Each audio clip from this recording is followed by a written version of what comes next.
जी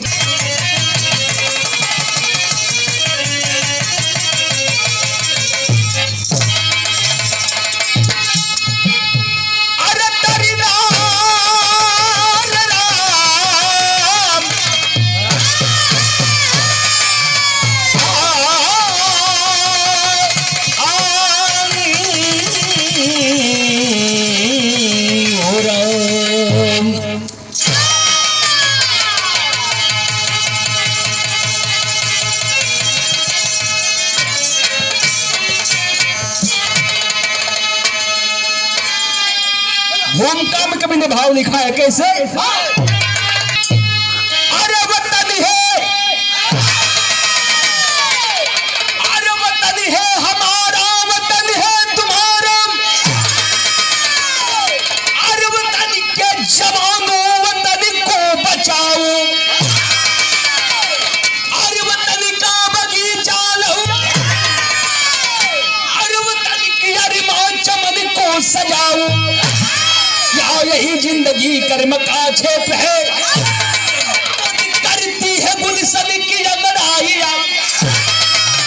जिंदगी कर रहे जिसकी जिंदा दिली, अरे वक्त बजती रहेगी ये सहनाइयां।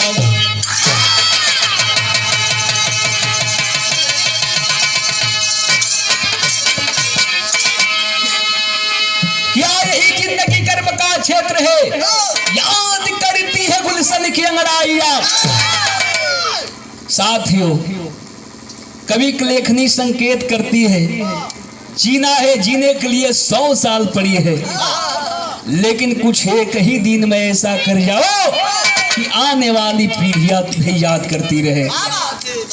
आइए मास्टर, बिरहा में कवि जी फौजी जवानों के लिए, हमारे अजय भैया बैठे हैं, जवानों के लिए कवि की लेखनी संकेत करती है। एक थे आशिकाना मिजाज के गजल के नमूना लगल मास्टर। कैसे?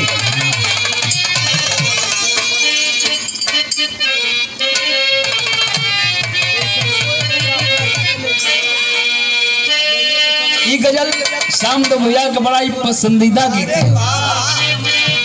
कैसे मास्टर?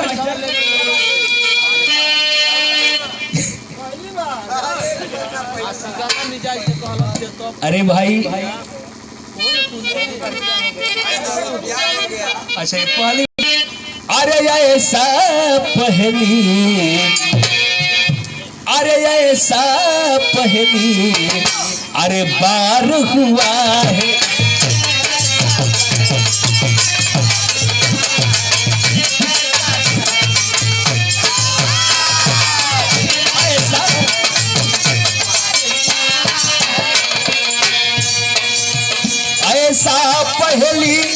ऐसा पहली बार हुआ है,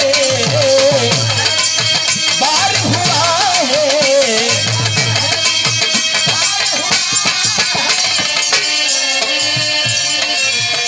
अरे ऐसा पहली,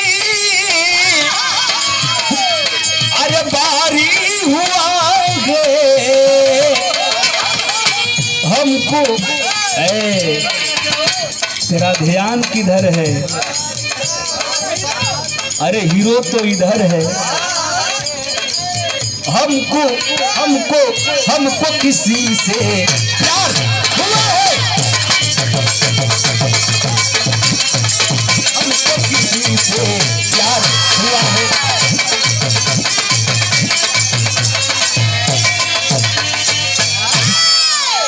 गजल रहल, लेकिन कवि जी बिरहा में फौजी जवानों के लिए बड़ी बात लिखे हैं। अजय भैया, फौजी जवानों के लिए, आपके लिए स्पेशल आपके लिए यह भाव समर्पित है। कैसे? एक फौजी जवान करता क्या है? अरे हो करी के, हो करके कुर्बानी है फौजी, हो करके कुर्बानी फौजी, हो करके कुर्बानी है फौजी।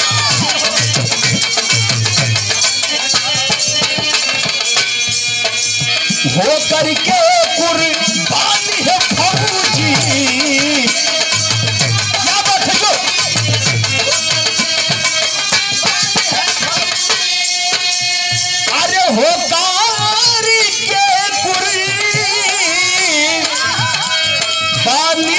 है फौजी, रखता रखता रखता वतन की मान है फौजी, रखता वतन की मान है फौजी, रखता वतन की।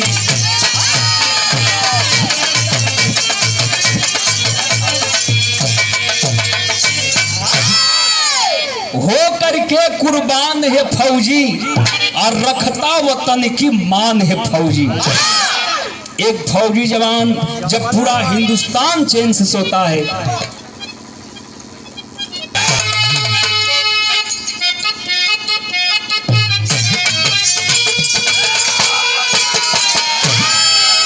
अरे भारत है ऐसी भूमि, बिरहा पहले का बिरहा हम तो देखले ना रहनी, लेकिन आज भी कैसेट हम सुनने हैं, कैसेट सुनीला। बिरहा के सम्राट स्वर्गीय रामदेव जी आज जब सम्राट उस्ताद बुल्लू चचा के जब भिड़ान होखे, वो घर के बिरहा, वो घर के जमाना में रवा सब देखले होखब, तो बुल्लू चचा जब उठे तो ये जो हरिचंद के अपनी आवाज में गावे कैसे, भारत है ऐसी भूमि जहाँ आते रहे विदेशी, अरे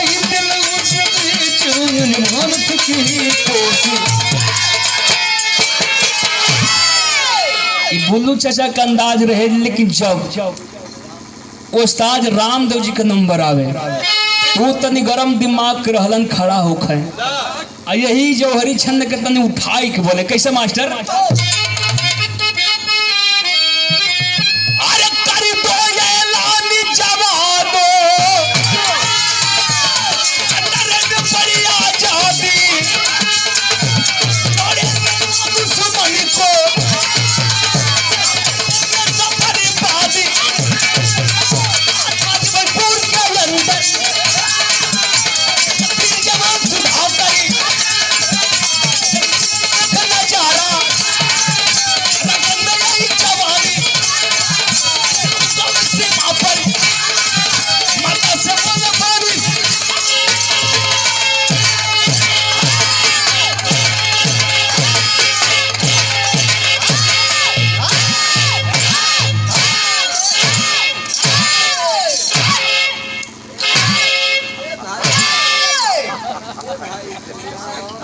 जवान की गाथा ली गई, जिस जवान का नाम सुधाकर बताया गया। सुधाकर के दिल में बचपन से ही रोम रोम में देश के प्रति प्रेम भरा था। हम बता दें भैया, जब अपने माई बाबू के संग में बैठ के 10 बरिस के रहल सुधाकर, माई बाबू के संग में बैठ के अगर कोनो देशभक्ति फिल्म देखे जिसमें पाकिस्तानी हिंदुस्तानी का मारत होकर, अगर ऐसा कोनो फिल्म देखे पीछे में सुधाकर उठ के खड़ा हो जाए, लकड़ा बारे लगे लकड़ा खोजे, साला मुट्ठी भर का पाकिस्तान अपनी आदत से बाज नहीं आता है। माई बाबू धोरे लगे, अरे सुधाकर, अरे टिबिया फुरबे का बाबू, साला बोल हो खब तो हम सीमा के जवान बनो, साला दोगला के औलाद मुट्ठी भर का पाकिस्तान।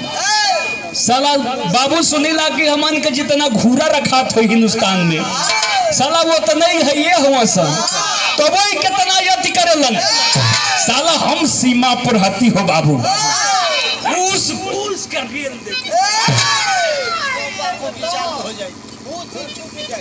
तब बाबू कहे कि बचवा करा खातिर तो बड़ा मेहनत, लेकिन तो के सीमा पर जाए ना दे। माई रोवे लगे, लेकिन देखा एक दिन माई समझावत बात ले, बगलिए में बाबूजी बैठे रहलन, बगलिया में बाबूजी बैठल हवन, सारा बतिया सुनत रहलन। पहुंचलन पास में जाके कहलन, क्या बेटा, अरे ई माई के बतिया छोड़, ई का कहेले कनवा मुंह दिले, हम का कहिला तनी हमार बात सुन। बाबूजी एगो ऐसा बात कहलन साथी, सुन करके आप लोगों के भी रोंगटे खड़े हो जाएंगे। बाबूजी एक बात कहलन, का कहलन मास्टर, एक ठगी था, कौन गीत बा,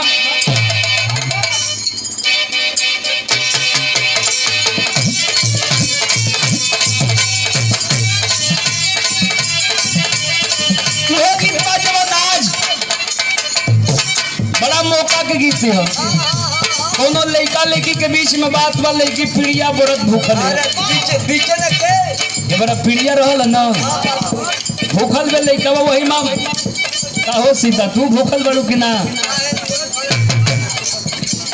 इनकरे लेखा लड़की रहल पीड़िया व्रत भूख रहल आ कोनो लड़का रहल बार बार परेशान करे कहे का अरे ओ हमारी सोनावा अरे ओ हमारी सोनावा तोरा जमी फोनावा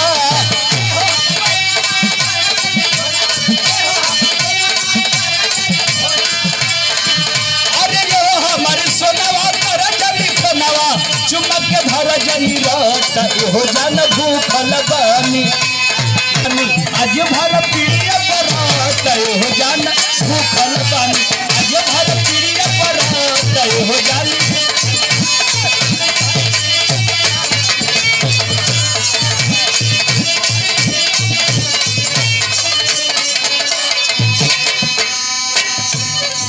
लेकिन बाबूजी को ऐसा बात कहलन सुन करके आप लोगों के रोंगटे खड़े हो जाएंगे। काका कहाँ खड़ा हो तो ने काका हाँ बैठा बैठा एकदम डोल डाल ना होखे विरहा मार जस आगे बढ़त जाई तस एकदम कसत जाई। बाबूजी समझावत हो अपन बेटवा के का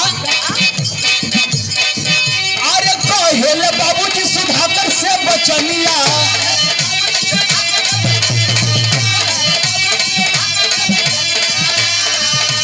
हेले बाबूजी सुधाकर से बचनिया तोहरे पबाट पूरा नाच बनी के फौजी आए बेटा बनी के फौजी आए बेटा अवतानवा के लाज बनी के फौजी आए बेटा रखी अवतानवा के लाज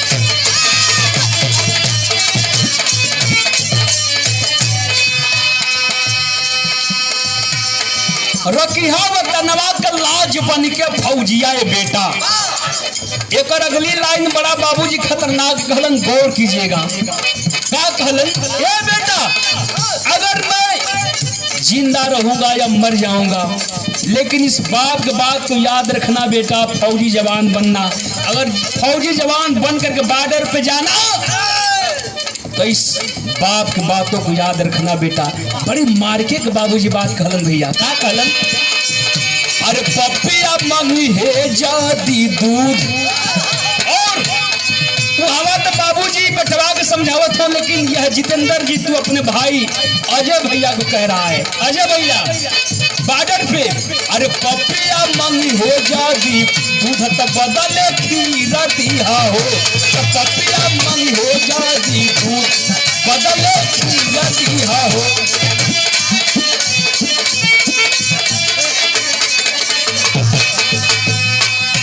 पपिया मांगी है जादी दूध अजय भैया तो बदल खीरा दिया हो लेकिन अरे जादी मांगी हो का समीर अरे जादी मांगी हो का समीर अरे चीरा दिया हो जादी मांगी हो का समीर अरे भाई को चीरा दिया हो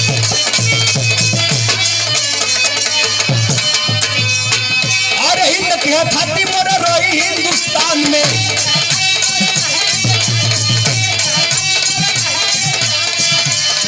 अरे खाती मोरा रही हिंदुस्तान में जापानी के फौजी आए फौजी आए बे अरे रखी अवतानवा के लाज जापानी के फौजी आए बेटा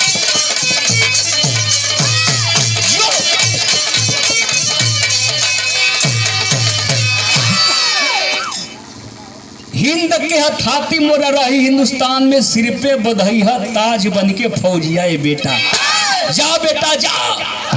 बाबू अपने बेटवा के भेजलन बेटवा रियाज मारे चले गए लड़का यस रियाज मरलस कैसो कैसो हाई स्कूल इंटर तक पढ़ाई कैलस और जब इंटर तक पढ़ाई कर लेलस तो ओकर उम्र भी 18 वर्ष हो गए। वही जबलपुर में खुली भर्ती निकलती है सुधाकर लाइन में खड़ा हो गया दौड़ में प्रथम स्थान प्राप्त किया। उसके बाद मेडिकल भयल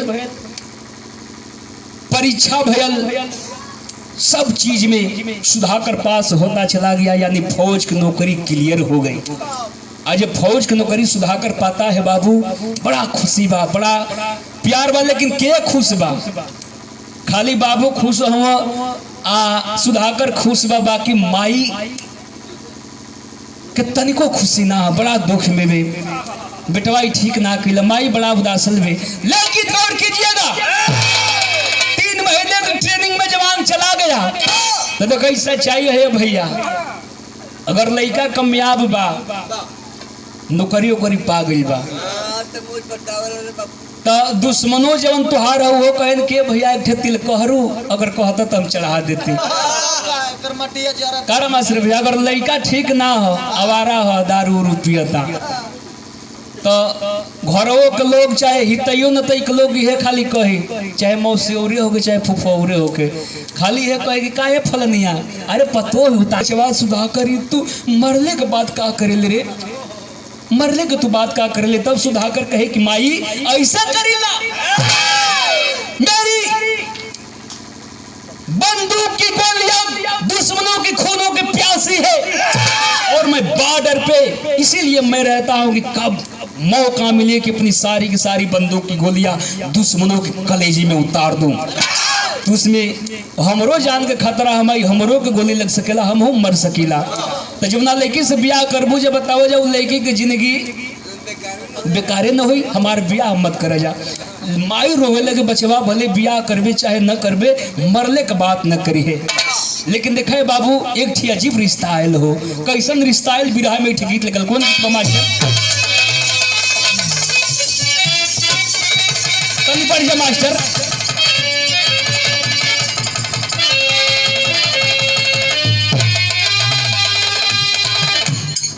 कहना है का उहे गीत बा।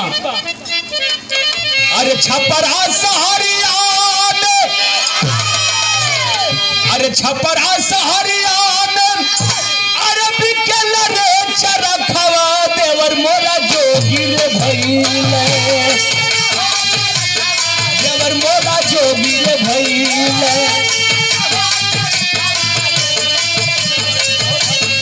अब बिकल हो चरखवा, देवर मोरा जोगी रे भइले।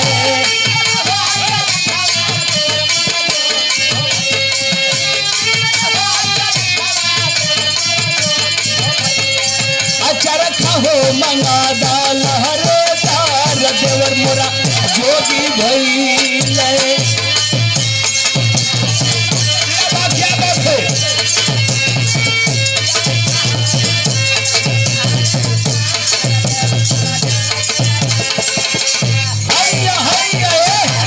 हई देखा एकदम खाटी धोबऊ किताब सामने भैया अपने ढोलक पर दिखा गिलन।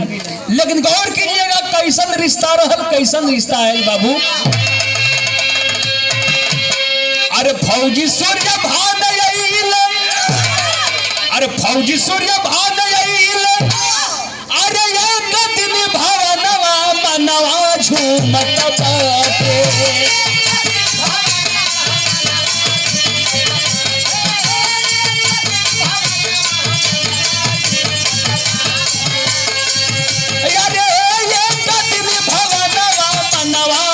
मत बाटे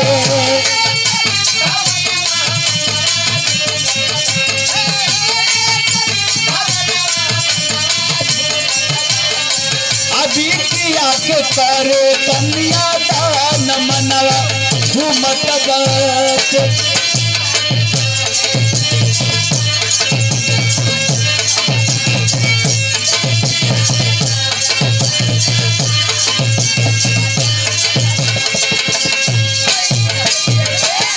और परम श्रद्धेय आप हरिशंकर भैया को संजोग रही जब एगो फौजी का रिश्ता एगो फौजी के घर में हुई। हमार बेटवा भी फौजी, यहाँ के भी फौजी रिटायरमेंट है। कितना बढ़िया संजोग बनत बा। घरवा में गईलन, जाके घरवा में सुधाकर के मतारी से लगलन कनवा में एगो बात समझावे के, देखा फोन लगावत तनी काम बनावे के बा, फोन लगावत तनी जे तेरे हम कहले हैं वही तेरे कही है। सुधाकर के बुढ़वा बाप फोन लगौलन, अब फोनवा लगाए के बुढ़िया मतारी के दे दिहलन। बुढ़िया मतारी लिहलस फोन, सुधाकर बॉर्डर से बोलता है, हेलो हेलो माई, हाँ माई गोड़ लागत तनी। तब वो बुढ़िया मतारी तनी कोहर के बोललस, तो सिखावल रहल। कहलस कि हाँ बचवा खुश रह। अरे माई तोर बोलिया काहे मेहरा के आवत रे। तब बुढ़िया मतारी कहलस कि का कही बचवा, कई दिन से हमार ठेहुना में दर्द कबर गइल बा। तार बाबूजी दोनों बेरा भौरी से कतड़न हो, आधा भौरी जर जातड़ी स। माई ई बात बा। हाँ बचवा चला ठीक बा, हमनी के तो जीवन भर के दुख बा। तू बतावा हमार लाल बढ़िया से हुआ ना। आए हे बाबू जब तनी बतिया सुधाकर सुनल से बड़ा बुझाई। अरे यार हमार रहते हमार जियते हमार माई के ठेहुना में दर्द उठ गई बा। एकर केहू मोले वाला नहीं खे, केहू दवाई लगावे वाला नहीं खे। बाबूजी जोरल भौरी खातड़न। इस साला हमार जियला का कौन धिकार बा, जियला के एकदम धिकार बा। तब फोनवा पे कहलन के माई तब हमार बिहवा क दस। जब तनी बटिया बगलिए में बाबूजी खड़ा रहलन, सोना की कहता बिहवा करे के। छोट दने जाके फोनवा छोड़ लेलन ना काट दिहलन। कहलन कि काट नहीं तो फौजी हम मुंडी ह कब लागी कहे कबे 2-4-6 महीना रहे द जा रह तैयार भइल। ए फोन के काट द बहरवा इलन आग कहलन कि चली ठीक है रिश्ता तय समझी। सुधाकर के बाबूजी की बात जब इतनी बतिया फौजी रिटायरमेंट सूर्यभान बारात गए सहनाई बजत में कुल मेहरारू गीत गावत थी। कैसे गीत गावत थी मास्टर? के कर बसिया गाहा गाहा बाजे गाहा गाहा बाजे। अरे कौन दुलरू बियाना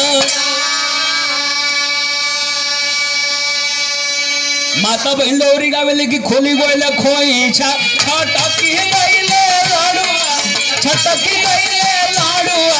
अरे खी खी खी हसेला।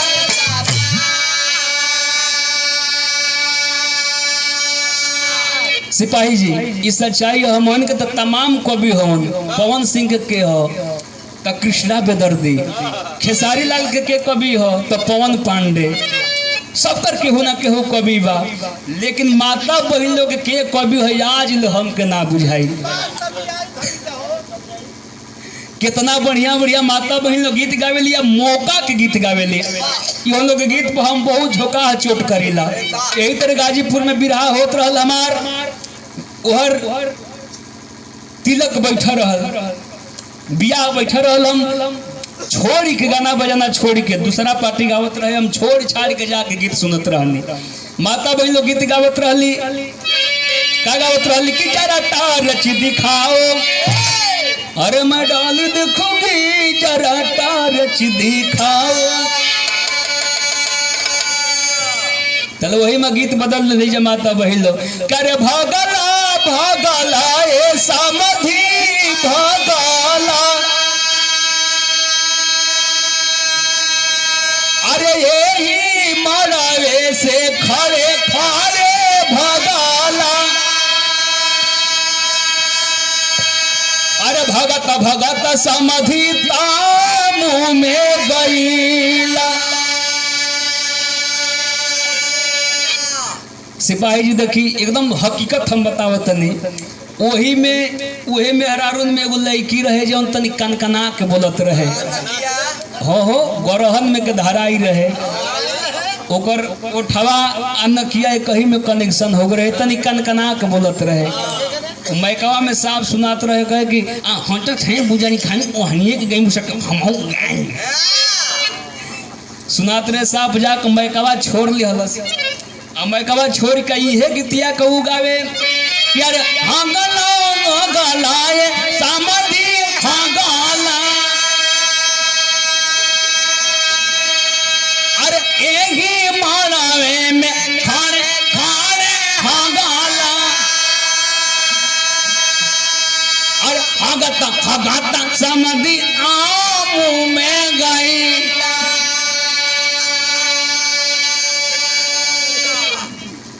कुल हो जला माता बहनों की कुल पारंपरिक गीत यही कोबो पुरान ना हुई। सुहाग शादी भयल सुधाकर के और दुर्गा के संग में शादी भयल। आज जब शादी भयल दुर्गा दुल्हन बन के सुधाकर के घरे एली। सुहाग रात के बेला बा तो देखा वो समय ककन के गीत है। माता बहन लोग आवेली जब ककन छूटे चलल तो वो समय के गावत है कि आजी सुहाग के राती बाजी सुहाग के राती चंदा तुम होगियो। ई कुल पारंपरिक गीत हवरी गावेली कि चनवा पहुगियो टिकवा पहुगियो अरे टिकुलियो पहुगियो कि टिकवा पहुगियो अरे टिकुलियो पहुगियो। अरे जागत रहू सारी राती चंदा तुम होगियो। देखा सिताई कुल चीज कबो पुरान ना हुई। सुहाग रात मनल फार्म भराल जौना के रिजल्ट 9 महीना बाद आवेला। सब कुछ हो गयल वही 1 महीना के छुट्टी में सब कुछ हो गयल। ब्याह शादी सुहाग रात हर एक चीज हो गयल। छुट्टियां भी बीतत 1 महीना के टाइमे ना बुझायल। 1 महीना की छुट्टी भी पूरा हो गई। जवान वर्दी कस करके नहाता है खाता है सब तैयारी करके वर्दी कस के आ सुधाकर अपने बाबू के गोड़ लगलन अपने माई के गोड़ लगलन आ बॉर्डर की ओर चल दिहलन। आज यही 5 कदम आगे बढ़लन ये बाबू वह दुर्गा दुल्हन वही दुआरी में से खाड़ होके ताकत के हमार सैया जात हुअन। बुढ़िया मतारी के नजर पड़ल। बुढ़िया मतारी सुधाकर कलश के बचवा अरे जात हो पगला केहू घरवा में तोर इंतजार करत बारी तनी जाके भेंट कैले। अय है बाबू तब फौजी सुधाकर घर में जाता है। आज जब घरवा में गईली बाबू देखत हुन दुर्गा दुल्हन थाल में आरती सजा करके आंख में आंसू भरा है और बैठी है। जाके खड़ा होलन कलन की दुर्गा क्या कैसी हालत बना रखी हो। तब दुर्गा एक बात कहलस का कहलस बाबू अरे है गईले बाबूला। दुर्गा खड़ी हो गए आंख में आंसू भरल बा। एक बात कहलस सैया जात हुआ ना एक बात पूछत है सैया तने बतईबा। अरे है गईले बाबूला अरे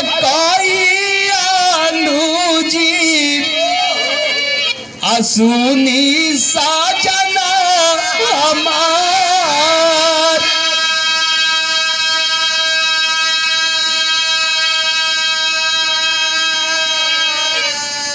सुधाकर सुनन कलन करी हई देखा पागल के अबे तो हम गईबे ना कैनी आ तले अइले के बात तू करे लगलू। अरे पागल ऐसे ना कहल जला। ए सैया जानत नहीं हम काहे पूछता नहीं अगर बता देती तो हम एक काम करती का। अरे अखिया अरे बिचाई जो होती अरे रही अनुजी असुनी सजना हमार।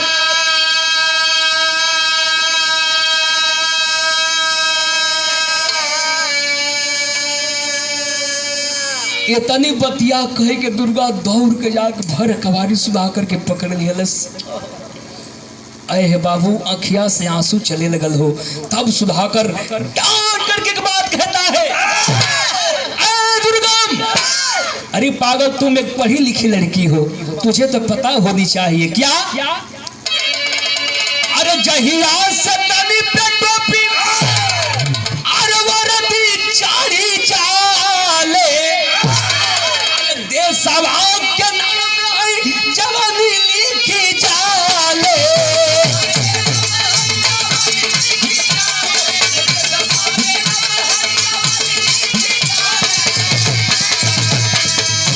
अरे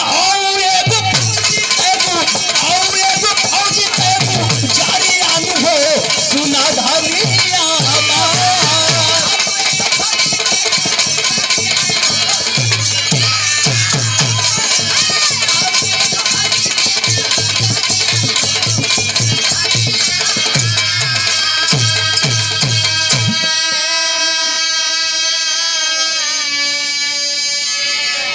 दुर्गा चिंता मत कर पगली, ऐसे तू काहे रोवेलो, तुम एक फौजी जवान की बीवी हो, मैं जा रहा हूँ, छुट्टी लेकर के आऊंगा, अपने को ख्याल रखना और तेरे पेट रखना दुर्गा, टाइम से जागल करिए, टाइम से नहायल करिए, टाइम से खायल करिए, कोनो दिक्कत परेशानी ना होके कि चाहे माई बाबू के ख्याल रखिया।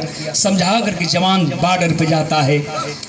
दिन बीतल गल, 2 महीना बीतल, 4 महीना बीतल, 6 महीना बीतल, 8 महीना बीतल, 9वां महीना चढ़ गया।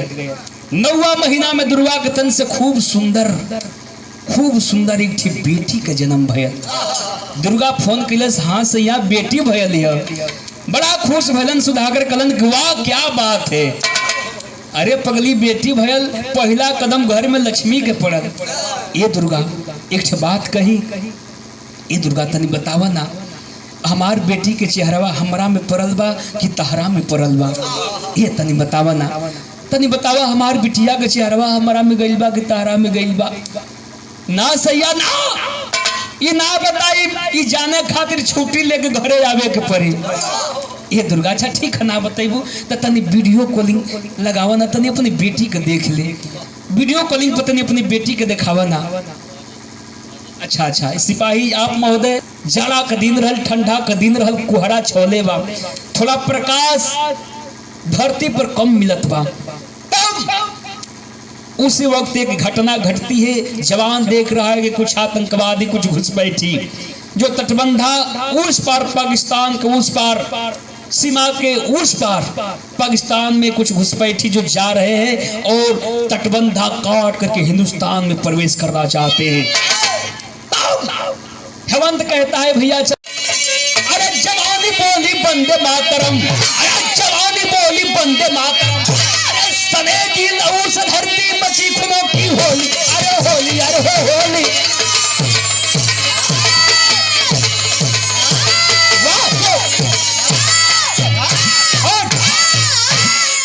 भैया हिल डोल ना हो, एकदम अब बिरहा मार फंसे जात बा, एकदम बिरहा मार कसे जात बा। शांति बना के और 10-15 मिनट सुन ली। सनेगी लहू से धरती मची खुनों की हो, अपने जवानी की आलम में हमन को उस्ताद स्वर्गीय रामदेव जी ये गीत के बड़ा पीस के गावत रहल। कैसे मास्टर?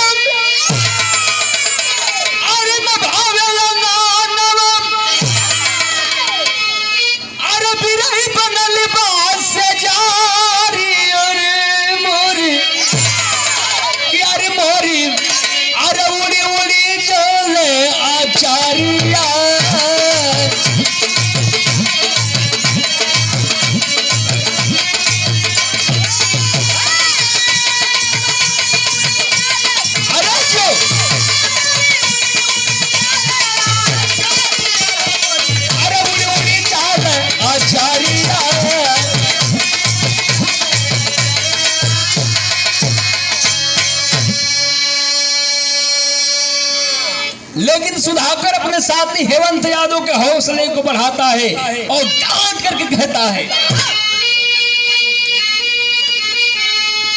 अरे सोचल जबलम, अरे फौजी का जुटाई बे, अरे तबल हो जाई, अरे या बेरी, अरे जोगल कि अरे जागल, अरे देसावा कैसी पहिया।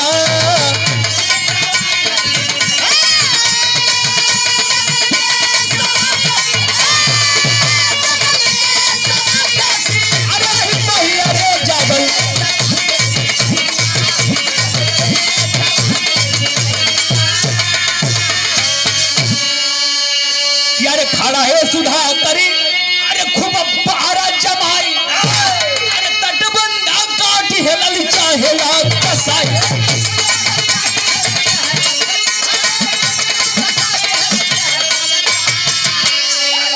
अरे सन सन बोलियो चलावी तेरी गाड़िया, बच गई ले भारी तब, अरे जगल ये सब पहिया।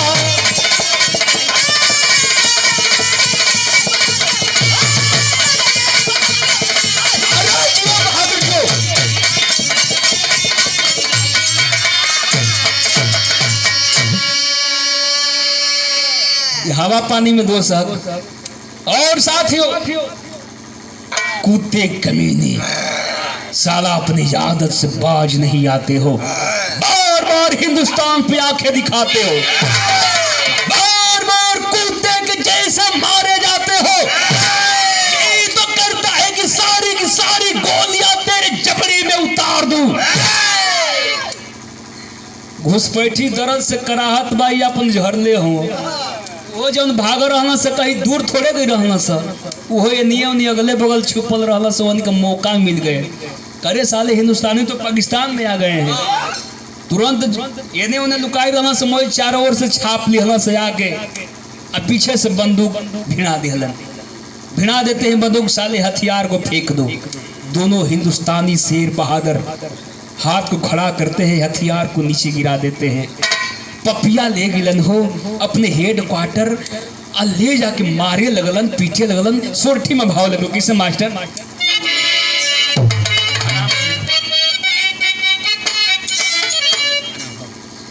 कैदी बनाई अरे ले गईले तवने घारिया, ले गईले तवने घारिया।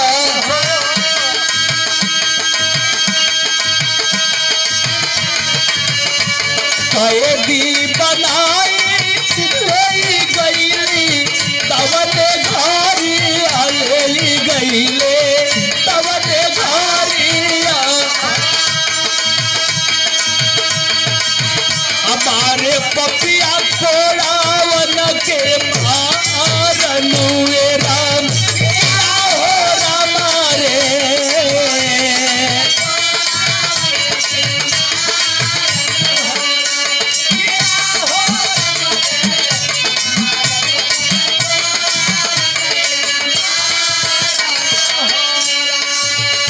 अपने हेड क्वार्टर पर लेकर के जाते हैं, मारने लगते हैं।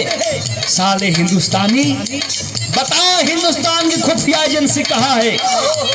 बता दे हिंदुस्तान की खुफिया एजेंसी कहाँ है? दोनों ना बतावत हो, ना बतावत हो, साले मर जाएंगे, मिट जाएंगे, लेकिन हिंदुस्तान की खुफिया एजेंसी का पता हम लोग नहीं बताएंगे। घुसपैठिया जब इतनी देखलन हो कि साला रस्सी जर गए लेकिन ऐठन ना गया। एक पापी आतंकवादी तलवार को उठाता है और तलवार को चमकाते हुए लेकर के जाता है। हेमंत यादव के दोनों आंखों को निकाल लेता है, दोनों अखिया को निकाल लेलन। अखिया निकाल के फिर तलवरिया चमकौते पहुंचलन सुधाकर के पास, जाके कहलन कि ए सुधाकर, बोल अगर नहीं बताएगा हिंदुस्तान की खुफिया एजेंसी का पता तो जो हाल तेरे साथी का किया गया वही हाल तेरा भी किया जाएगा। ये तनी बतिया जब सुधाकर सुनन लगा था कि खेला मना खेलत हो, हंसे लगलन। हंस के कहलन करे साले दो गले कौलाद कुत्ते कमीने, तुम लोग क्या जानते हो? तुम लोग सोचते हो कि अगर एक सुधाकर मर जाएगा तो हिंदुस्तान की क्रांति में ठंडक पड़ जाएगी? ऐसा नहीं होगा। हजारों ऐसे सुधाकर को हमारी भारत मां जन्म देगी और वो सुधाकर हमेशा तुम लोगों के मंसूबों को नाकाम करने के लिए तैयार रहेगा। भारत माता की, भारत माता की, भारत माता की। 3 बार जम के भारत मां के जयकार लगोलस। तब घुसपैठिया समझ गलन कि साला एकदम ऐसे ही ना मनिहन। तब एक तलवार उठाता है और तलवरिया उठा कैसन चले से बाबू कि भयल का कैसे मास्टर? मारे धमकावे चमकावे तलवारिया, चमकावे तलवारिया। दियाले पपिया पुड़िया उतार लुए राम पिया हो राम रे।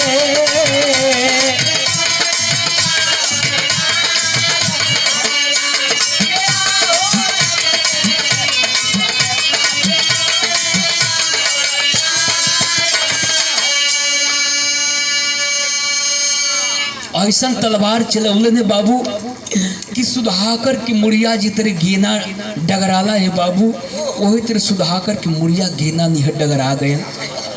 तलवरिया से पेटवा में घोंप के आ सुधाकर के लसिया के हिंदुस्तान में फेंक दिहलन। आज जब फेंकलन ये पंचो, ओस में जब सबेर भयल तो देखा भयल का लसिया सुधाकर के खोजे चलले फौजी ताब बीरा वा जवाना अरे बीरा वा जवाना।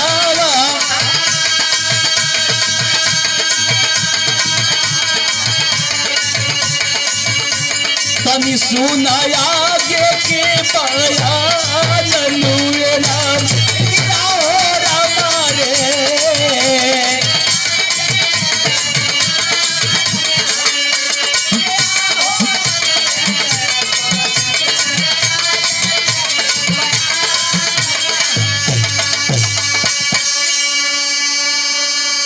जब सवेर भयल आ जब सवेर भयले बाबू ओस में मिलिट्री कैंप के फौजी जवान में गिनती होने लगी। अरे यार वो 2 जवान गए तो कहाँ गए, रात में ड्यूटी थी अभी तक नहीं आए। सुधाकर और हेमंत आखिर दोनों गए तो कहाँ गए।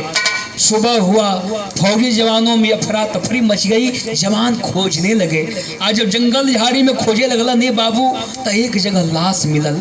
आज जब लसिया मिलल तो भयल का लसिया सुधाकर के मिलल जवन घारिया रे मिलल जवन घारिया।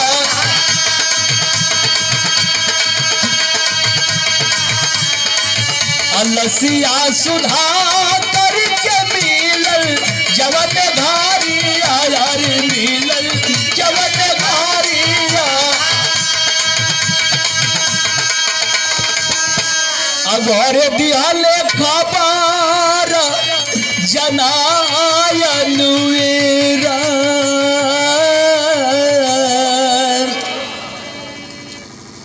अरे बाबू जंगल में जब सुधाकर के लाश मिलल हो, फौजी जवानों में अफरा तफरी मच गई कि आखिर से कब हुआ, कैसे हो गया।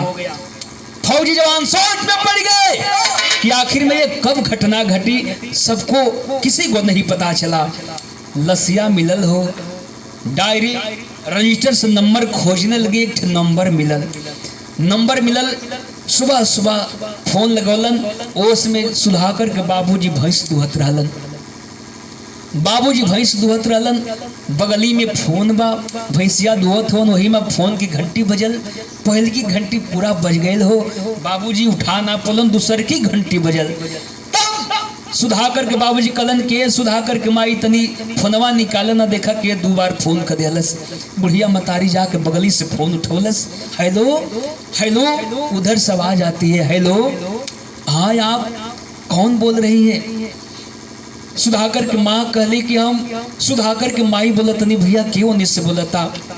तब वो जवान कहता है कि माँ पिताजी कहाँ है, थोड़ा पिताजी को फोन दो। बाबूजी अब घरवा में जा देखी हो, लेकिन तार बेटवा सुधाकर केहू के ना देखियन। अरे बाप रे बाप, जे तनी बात जब बाबू सुनलन करे जवा हिल गयल हो। जे तेरे काटल पेड़ अरराई के गिरेला, वही तेरे बीच जगना में हाय बेटा कह के बेटा कह के बीच जगना में हथवा से मोबाइल फेंका गई। अब बाबू रोवे लगलन। रोवाई के सुन के माई भी दौड़ल आई, माई रोवे लगल। अगल बगल के लोग जुट गए। सुधाकर की पत्नी दुर्गा जब खबर के पौलस हो, गोद में दूध मुहा नन्ही बच्ची को लेकर के घर में से आंगन में आती है, रोने लगती है। 1 घंटा के बाद तुरंत आनंद फानंद में जिला के कलेक्टर, डीएम, एसपी दरवाजे पर हाजिर होने लगे। अब सब लोग जुटल बा, सब के हो तो रोते रहल हो, लेकिन दुल्हन दुर्गा के रोवाई में एगो अजीब दर्द रहल। रोवे दुर्गा आ एक बात कहे, का कहे भैया। दुर्गा रोत में सैया अब तो हमारा हाथ के मेहंदी के रंग धूमि ना भई रहे सैया, ई कहा कैल सैया, कहाँ छोड़ के चल गिला। दुर्गा रोवत में अपनी किस्मत में भगवान को लाना देत में कहत में का अरे चलोली जवनिया में अरे रूसाली गुसैया अरे नहीं आया ना जलवा में छोड़ी गई सैया।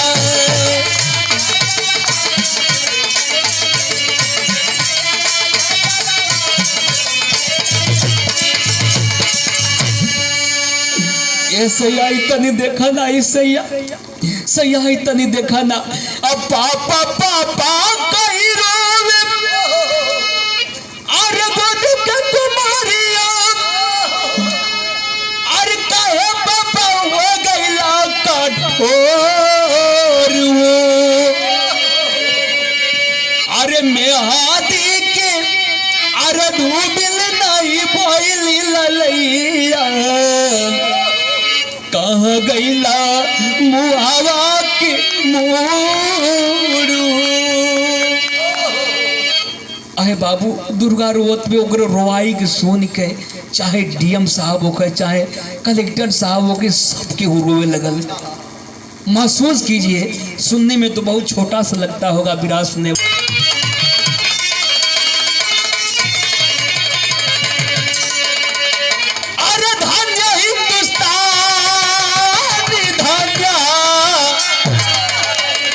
हिंद के जवानवा अरे देशवा के खातिर दिहले मुड़ी अरे काटाया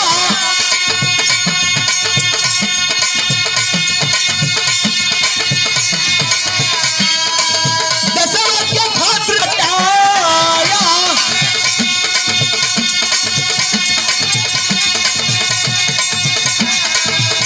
अरे लसिया सुधा करके ले जा बघारावा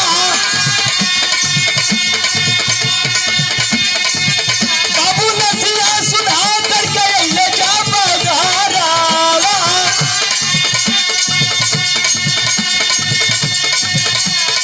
गौवा जवार सब गई बटोराया गौवा जवार सब गई बटोराया अरे कवर मायरन पीट पीट छाती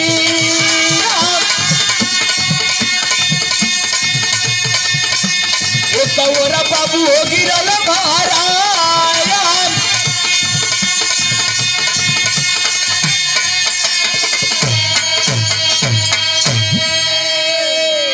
आनंद फानंद में जब सुधाकर की लाश जबलपुर में आती है, जबलपुर से जब सुधाकर के गांव में सुधाकर का लाश आयल हो, अरे बाप रे बाप पूरे जिले के लोग द्वार पर जुटल बा, हितनाथ सब के ऊपर टुराइल बा।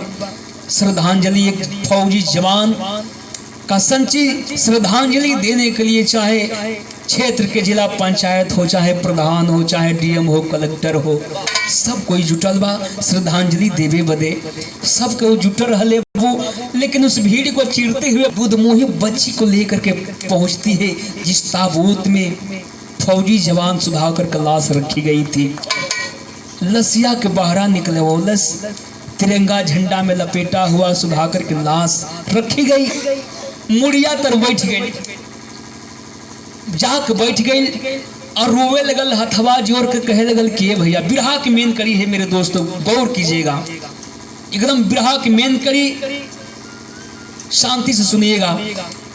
पास में जाती है और दुर्गा आवाज देती है, ए भैया अंतिम दीदार है, तनी तिरंगा झंडवा हटाई जा भैया। जब हमार बिटिया भैया हमार सैया फोनवा पर पूछते रह गिलन कि दुर्गा तनी वीडियो कॉलिंग पर हमार बेटी के चेहरवा देखावा ना, हम तनी देखी हमार बेटी के चेहरवा हमारा में पड़ल बा कि तहरा में पड़ल बा। ए साहब ए भैया हम ना दिखा पौनी। सैया पूछत रह गिलन कि दुर्गा अगर वीडियो पर ना दिखेबू तो तनी मुंहों से बता दे। तब तक अजीब दृश्य देखलस, अवाक हो कैसे तिरंगा झंडवा के हथवा से छोड़ दियालस और रोए लगल, अरे भैया ओ भैया, अरे का दिखौला ये भैया, का दिखा दिया। आखिर में दुर्गा देखलस का बिरहा सुनने वाले साथी, दुर्गा आखिर देखलस का तिरंगा झंडा जब हटोलस तो सुधाकर के खाली गर्दनिए लौकवे कहे, मुड़िया तब पाकिस्तानी में छूट गिरल हो, मुड़िया तो पाकिस्तानी में रहल, खाली गर्दनिए लौकल। दुर्गा रोवे लगल, अरे भैया ई का देखौला, हम ऐसा न भागा नहीं कि अंतिम में अपने पति के चेहरा तक हम ना देख पाऊनी। दुर्गा छाती पीट कर रोवे लगल बाबू। ओस में उस भीड़ को चीरते हुए फाड़ते हुए एक आवाज आती है। कैसन आवाज रहल, केकर आवाज रहल, बिरहा में कड़ी में भाव लगल। कैसे मास्टर आवाज,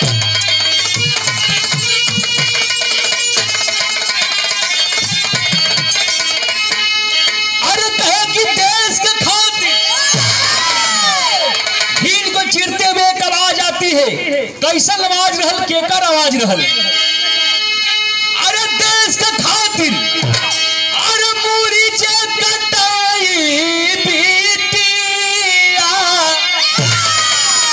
तब कर नाम इतिहास में लिखाई बिटिया।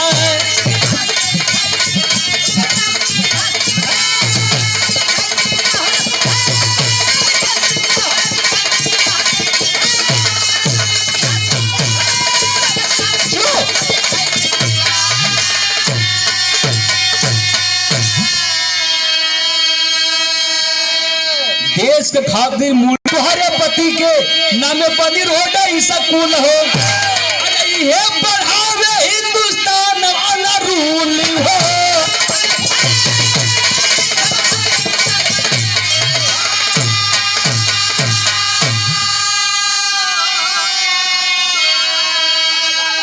अरे देश के खातिर, अरे देश के खातिर, अरे ऊन जे भाई भी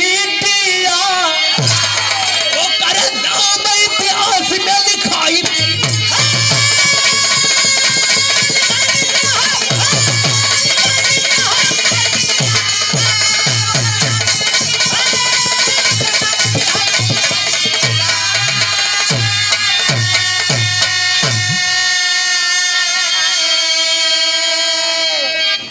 तो धन्य है हमारे देश के जवान, धन्य भोला पूज हमारे बाला सुरंग काश संग गंगा रिंग पसारे।